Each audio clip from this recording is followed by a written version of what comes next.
La guerre pleine et entière est déclarée entre les autorités de régulation américaines et le secteur crypto. En moins de 48 heures, la Securities and Exchange Commission des États-Unis, la SEC, a poursuivi Binance ainsi que Coinbase, alléguant que les deux sociétés avaient entre autres enfreint la réglementation sur les valeurs mobilières. La SEC est l'équivalent de l'AMF pour nous en France. Alors que Changpeng Zhao, CZ de son petit nom, serait sur le point de délaisser son poste de CEO chez Binance, justement pour calmer la chose du côté des États-Unis, voici que la SEC repart subitement à l'attaque. La nouvelle a été rapportée par Bloomberg. CZ a même indiqué que la presse obtenait les informations avant lui. Les 13 accusations auxquelles il fait désormais face sont parmi les plus graves jamais portées contre un acteur de l'industrie. Le fondateur de l'échange promet une réfutation complète, mais cela n'a pas empêché BNB, le token de la plateforme et quatrième crypto-monnaie en termes de capitalisation, de voir son prix chuter. Le lendemain de ces accusations contre Binance et son patron, c'est au tour de Coinbase, avec une même toile de fond. Dans le document déposé auprès du tribunal du district sud de New York, la SEC accuse en effet la plateforme Coinbase de cumuler, en dehors de tout cadre réglementaire, les fonctions de courtier, de bourse d'échange et d'agence de compensation. Ces trois fonctions sont habituellement fournies par des organismes différents dans la finance traditionnelle. Dans un entretien accordé à CNBC, Gary Gensler, président de la SEC, ne dissimule pas que sa démarche est bien dirigée contre les crypto-monnaies. Il déclare sans sourciller « Nous n'avons pas besoin d'autres monnaies numériques. Nous avons déjà une monnaie numérique, ça s'appelle le dollar américain. Nous n'avons jamais vu, au cours des siècles, que l'économie et le public avaient besoin de plus d'un vecteur pour déplacer de la valeur. » Décidément, la liberté financière qu'offrent les cryptos dérange. Ce sont ainsi désormais une soixantaine de crypto-monnaies que le gendarme boursier américain estime dignes de rentrer dans le spectre réglementaire des securities. Dans cette liste, des mastodontes du marché crypto et aussi quelques surprises. Pour cette capsule d'actualité, nous allons démêler le vrai du faux de ce dernier tremblement de terre du marché des crypto-monnaies. Juste avant, je tiens à vous parler de notre partenaire NordVPN, l'un des meilleurs VPN sur le marché pour sécuriser votre connexion et débloquer des contenus inédits et pas encore disponibles dans votre zone géographique en géolocalisant votre connexion dans d'autres pays. En ce moment, via notre lien exclusif, vous avez droit à 4 mois offerts sur les abonnements de 2 ans. Avec NordVPN, protégez vos données et votre anonymat grâce à un chiffrement de qualité et sécurisez vos connexions sur les Wi-Fi publics. En plus, NordVPN bloque les sites malveillants, comme les sites utilisés pour des attaques par phishing, ainsi que les publicités intrusives et les trackers web qui collectent vos données personnelles, tout en vous protégeant des virus et malwares lors du chargement de fichiers. Ne manquez plus vos films, séries et compétitions sportives préférées, même à l'étranger, en changeant d'emplacement virtuel. Faites aussi des économies avec NordVPN en profitant de prix plus avantageux sur vos avions, hôtels, réservations de voitures, abonnements mensuels et même vos jeux vidéo en les achetant depuis une autre zone géographique où les prix sont plus bas. Optez pour le pack avancé et bénéficiez de NordPass, le gestionnaire de mots de passe ultra sécurisé qui stocke vos identifiants et cartes de crédit en toute sécurité, tout en vous alertant si vos données sont compromises. Alors n'attendez plus pour profiter de l'offre exclusive de 4 mois offerts en cliquant sur le lien en description ou dans le commentaire épinglé. Vous pourrez dès à présent protéger jusqu'à 6 appareils avec un VPN rapide et facile d'utilisation. Et en plus, vous êtes satisfait ou remboursé dans les 30 premiers jours. Un grand merci à NordVPN de soutenir notre chaîne.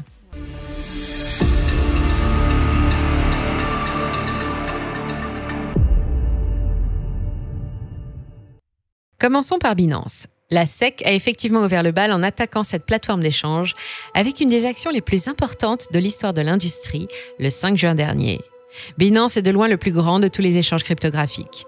La dernière étude de CoinGecko sur le volume des plateformes centralisées confirme la domination de Binance en matière de trading spot de crypto-monnaies. En mars dernier, l'échange disposait de 62% des parts de marché. La liste des 13 chefs d'accusation révèle clairement l'intention de la SEC d'assujettir Binance à une véritable tempête de litiges judiciaires. Gary Gensler déclarait dans un communiqué « Changpeng Zhao et des entités de Binance se sont rendus coupables d'une série de tromperies, de conflits d'intérêts, d'absence de transparence et d'un contournement calculé de la législation ». Néanmoins, on notera que le point crucial du dossier concerne la classification controversée de certains actifs cryptographiques comme valeurs mobilières, une menace latente qui pèse sur l'industrie entière depuis de nombreuses années. Mais alors, quelle est donc la différence entre une valeur mobilière et une matière première? En anglais, on parle respectivement de security et de commodity.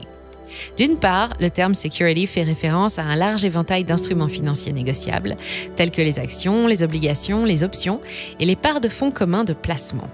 Il est souvent utilisé pour décrire des actifs qui ont une valeur monétaire et qui peuvent être échangés. Les securities sont justement réglementés par la SEC aux États-Unis. D'autre part, une commodity fait référence à des biens physiques qui sont généralement utilisés comme intrants dans la production de biens ou de services.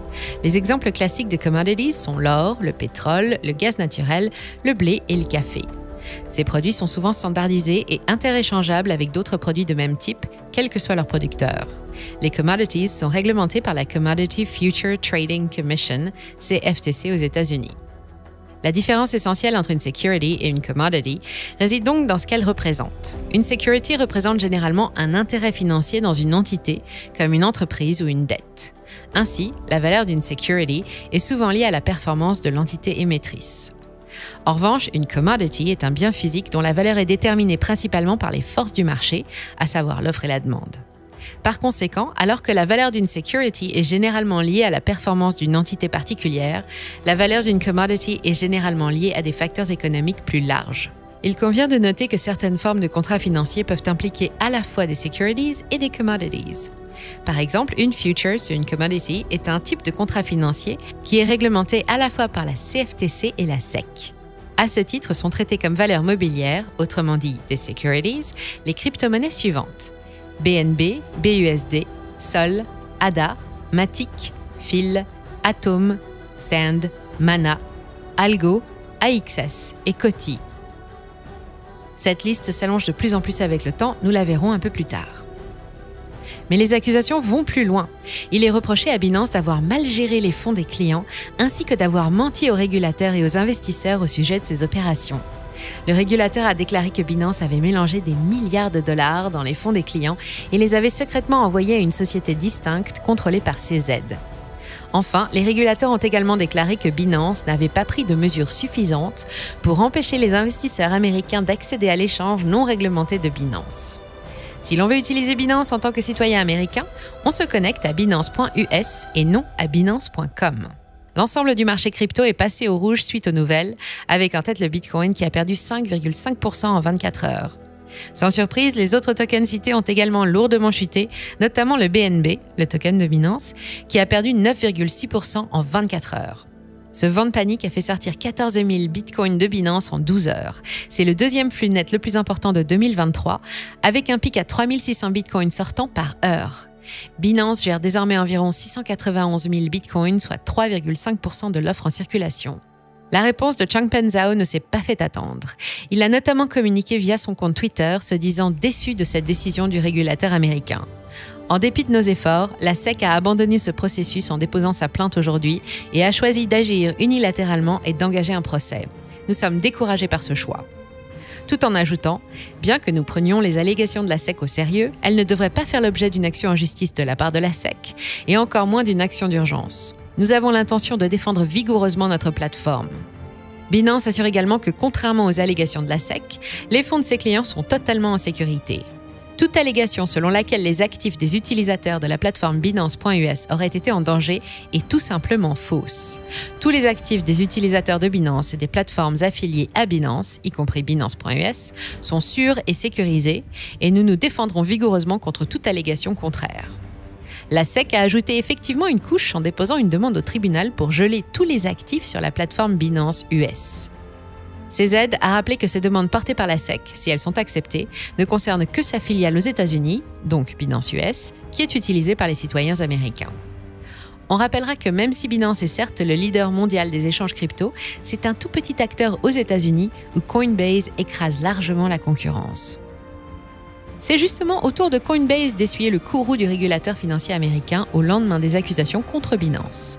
Dans un rapport de plus de 100 pages, la SEC allègue que Coinbase a proposé des titres non enregistrés. Je cite, « La plateforme Coinbase fusionne 3 fonctions qui sont généralement séparées sur les marchés boursiers traditionnels, celles des courtiers, des bourses et des agences de compensation. Pourtant, Coinbase ne s'est jamais enregistré auprès de la SEC en tant que courtier, Bourse nationale des valeurs mobilières ou agence de compensation, évitant ainsi le régime de divulgation que le Congrès a établi pour nos marchés des valeurs mobilières. » Les répercussions de cette annonce se sont rapidement manifestées sur les marchés, l'entreprise dirigée par Brian Armstrong ayant vu son action chuter de 15% en bourse peu de temps après la déclaration de la SEC. Cette attaque contre Coinbase n'a pas été une surprise totale, car le bras de fer entre les deux ne date pas d'hier. La plateforme de crypto-monnaie avait anticipé en préparant son départ vers les Bermudes, loin du territoire américain. En avril dernier, elle avait également attaqué elle-même la SEC en justice pour lui poser un ultimatum pour justement clarifier la législation des cryptos. En effet, l'entreprise américaine d'échange de crypto-monnaies avait vu son cours en bourse augmenter considérablement depuis le début de l'année, enregistrant une hausse à 3 chiffres au cours du premier trimestre. Les fonds d'investissement de Wall Street se sont précipités pour acheter l'action, ARK Investment, dirigée par Cathie Wood, ayant déjà injecté plus de 29 millions de dollars dans Coin depuis le début de l'année. Néanmoins, le conflit juridique entre la SEC et Coinbase pourrait avoir un effet marquant sur la performance boursière de l'entreprise. Selon des spécialistes, le procès imminent sera prolongé et onéreux pour Coinbase et il pourrait leur être difficile de réfuter et de démontrer qu'ils n'ont pas enfreint la loi en combinant et proposant des services d'échange, de courtage et de compensation, a indiqué Edward Moya, analyste principal de marché chez Oanda à CoinDesk. Les produits de stacking de Coinbase sont eux aussi visés par le régulateur américain. Il avance que Coinbase n'a jamais eu de déclaration d'enregistrement déposée ou en vigueur auprès de la SEC pour ses offres et ventes de son programme de staking, privant ainsi les investisseurs d'informations importantes sur le programme, sapant les intérêts des investisseurs et violant les dispositions d'enregistrement de la loi sur les valeurs mobilières de 1933. Cette annonce sonne comme un coup de tonnerre pour l'ensemble de la cryptosphère. Maintenant que les 2 plus grandes plateformes de crypto-monnaies sont attaquées en justice, le secteur a de fortes chances de voir son développement freiné au strict minimum. Mais ne tombons pas dans le drame médiatique, ce que cherche sûrement la SEC. Tous les jours, des institutions financières sont poursuivies par cette dernière et ne disparaissent pas pour autant. Elles payent une amende, s'adaptent, se conforment et repartent. Nous sommes peut-être face à une nouvelle qui n'en est pas vraiment une. Binance, tout comme Coinbase, était déjà sous le coup de poursuites judiciaires par la CFTC des États-Unis. La CFTC est l'antenne de la SEC qui régule les contrats à terme, marché options, marché des futures notamment. Donc les accusations récentes de la SEC ne sont que la suite logique, SEC et CFTC étant comme les 2 faces d'une même pièce. Plein d'optimisme, Brian Armstrong répond à la plainte de la SEC par ces termes. « Nous sommes fiers de représenter le secteur devant les tribunaux afin d'obtenir enfin une certaine clarté sur les règles relatives aux cryptos. » Il est assez intéressant de voir la réaction du public à ces poursuites cryptographiques. Actuellement, la communauté crypto semble plus unie que jamais. Plutôt qu'une attaque contre quelques entreprises, cela est considéré comme une attaque contre la crypto dans son ensemble et presque personne ne vend, suggérant un degré accru de résilience parmi les acteurs du marché. CZ tweetait à juste titre « Si vous devez vous battre avec tout le monde, c'est peut-être vous qui êtes en faute ». FBG Capital a même déposé 44 millions USDT dans Binance pour exprimer son soutien. La baleine géante NFT MashiBigBrother.eth a déclaré avoir transféré tous ses Base et Make à Binance pour montrer son soutien, d'une valeur de près de 2900 Ethereum. De plus, Falcon X a démontré son soutien en déposant lui aussi 29,5 millions de dollars dans Binance, une décision qui contredit le sentiment de peur généralisé. Cette vague de soutien arrive à un moment crucial pour Binance. Le soutien des baleines pourrait renforcer considérablement la position de l'échange en lui fournissant les ressources nécessaires pour répondre aux préoccupations de la SEC et œuvrer à une résolution. De plus, cette démonstration de confiance pourrait également rassurer d'autres utilisateurs et investisseurs, stabilisant potentiellement la plateforme durant cette période difficile. Vous imaginez si Binance traverse avec brio ce stress test en comparaison aux récentes tensions qu'a subi le secteur bancaire traditionnel ? Au fond, c'est peut-être la SEC qui se perd elle-même dans son propre brouillard. Lors d'un entretien avec le Financial Services Committee le 18 avril dernier, Gary Gensler, qui a habituellement tendance à catégoriser toutes les crypto-monnaies comme des valeurs mobilières, s'est trouvé un peu déconcerté quand on lui a demandé de définir clairement si l'Ether était un titre ou une matière première. En effet, il n'a pas été en mesure de répondre et a évité la question pendant plus de 2 minutes. Cet épisode met en évidence l'ambiguïté réglementaire dans laquelle se trouve l'autorité américaine, alors que la majorité des participants se disent prêts à dialoguer avec elle.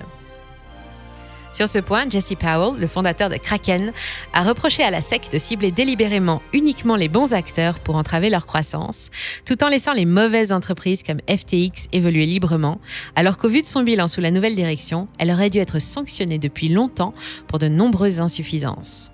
Même CZ a fait la remarque sur Twitter. Cette volonté de dialogue a été réitérée dans une déclaration de Coinbase par Paul Grewal. Par conséquent, tant que l'industrie des crypto-monnaies n'obtiendra pas la clarté recherchée, nous continuerons à faire tout ce qui est en notre pouvoir pour l'obtenir, y compris la démarche entreprise aujourd'hui. Nous restons également disponibles pour dialoguer avec la SEC et tous nos régulateurs à tout moment sur ces questions. Quel scénario pour le futur ? Encore une fois, le plus grand flou subsiste. On retrouve cette ambiguïté réglementaire notamment lorsque l'on regarde tous les tokens épinglés par la SEC. La liste est longue et concerne désormais une soixantaine de jetons numériques. On retrouve entre autres XRP, Omisgo, Dash, Tron, BitTorrent, TerraUSD, Luna, Ethereum Max, Hydro, BitConnect et j'en passe. Il est curieux de voir dans cette liste certaines figures bien connues du secteur faisant leur retour, telles que Omisgo, des initiatives réellement suspectes comme Ethereum Max, sans oublier un Luna de triste renommée et même le jeton BitConnect. Comme si le classement fiscal de ces actifs était la question la plus pressante à résoudre. Pour tout connaisseur de l'environnement crypto, on frôle le ridicule. On pourra éventuellement constater que ces actifs sont le plus souvent associés à des mécaniques de rendement, mais rien qui expliquerait par exemple l'absence dans cette liste de crypto-monnaies comme AVAX ou EGLD par exemple, pourtant elles-mêmes soutenues par des réseaux en proof of stake assortis de récompenses et donc de rendement. Concernant la reine mère des cryptos et sa petite sœur, Bitcoin et Ethereum ont montré une très forte résilience. Elles n'ont pas été citées par la SEC et sur seulement 24 heures, elles sont reparties à la hausse, progressant respectivement de 4,3 et 3,5% à environ 26 940 $ et 1 870 $. Que retenir de toute cette affaire ? Déjà, qu'on ne rit pas avec la régulation, mais tout cela pourrait se terminer simplement par une grosse amende pour les plateformes concernées. Tous les yeux sont désormais tournés vers l'aboutissement du conflit entre Ripple et la SEC, ayant subi les mêmes accusations quant aux valeurs mobilières. L'issue devrait être connue dans les tout prochains jours et être également lourde d'implications pour toute l'industrie, car celle-ci aura des répercussions sur Binance et Coinbase faisant office de jurisprudence. Même dans le cas du scénario catastrophe, où l'entité Binance US serait interdite d'opérer aux États-Unis, cela n'aurait finalement que peu de conséquences au vu de leur part de marché dans ce pays, comme nous l'avons vu. Binance.com pourra toujours continuer de proposer ses services partout dans le monde comme elle le fait actuellement. En attendant, l'entreprise a déclaré qu'elle va mettre sa plateforme US en pause du côté de son service de trading gré à gré et ce, pour une durée indéterminée. Elle va également délister une centaine de paires de trading sur l'interface de l'oncle Sam. Vu sous un angle positif, tout cela peut être un mal pour un bien.